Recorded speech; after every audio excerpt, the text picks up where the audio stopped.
ကဲဗုဒ္ဓဘာသာကိုမယုံကြည်တဲ့မကိုးကွယ်တဲ့ခုခင်ဗျားတို့အခုခေတ်စားနေတဲ့စကားနဲ့ပြောမယ်ကလားကြီးတယောက်ကဆိုကလားဆိုပြီးရန်လိုက်လုံနေတဲ့ကောင်တွေရှိသေးတာဟုတ်ပါနော်အဲ့တော့မြတ်စွာဘုရားရဲ့အဆုံးအမကိုမယုံကြည်တဲ့မကိုးကွယ်တဲ့ကလားကြီးတယောက်ကကောင်းတာလုပ်ရင်ကောင်းကျိုးပေးပါမလား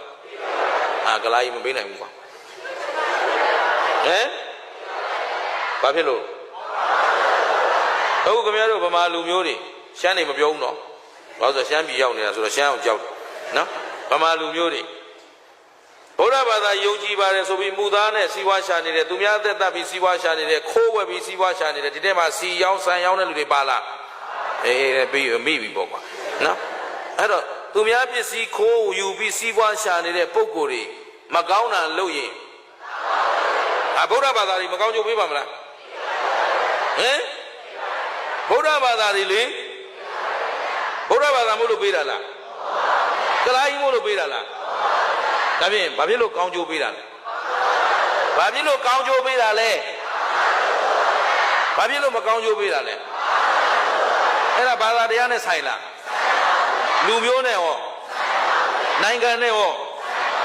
ဘုရားဗုဒ္ဓဘာသာမဟုတ်တဲ့နိုင်ငံတွေယူရိုပီယန်တို့အမေရိကန်တို့ဂျပန်တို့ကိုရီးယားတို့ဟိုရှိမှတိုးတဲ့ကြီးပွားနေကြတာချမ်းသာနေကြတာဦးဇင်းတို့သွားတယ်လေ့လာကြည့်တိခမည်းတော်ထက်သူတို့သီလသာမြန်မာနိုင်ငံကစီးပွားရှာစားနေရတဲ့80ရာခိုင်နှုန်းကမုဒ္ဒဝါဒနဲ့အာရိဒါနဒါနကံတစ်ခုကျူးလွန်ပြီးရှာနေတယ်သူတို့ဘဝယက်တည်မှုမှာမုဒ္ဒဝါဒလည်းမလိုဘူးအာရိဒါနလည်းမလိုဘူးသူတို့ရတဲ့တနေ့လောက်ခလစားသည်ပိုတောင်နေသေးတယ်အတင်းပြောစရာတောင်မလိုဘူးသူတို့အတွက်ကအဲ့တော့အမတန်သီလစင်ကြယ်ကြတယ်ရှင်းလားသူများပစ္စည်းကိုအလကားမလိုခြင်းဘူးအချောင်မလိုခြင်းဘူးကောက်ရတဲ့ပစ္စည်းတောင်ယူမသွားဘူးဒီမှာတော့ရေဆုံးပန်းတကူတောင်လုပ်လိုက်သေးတယ်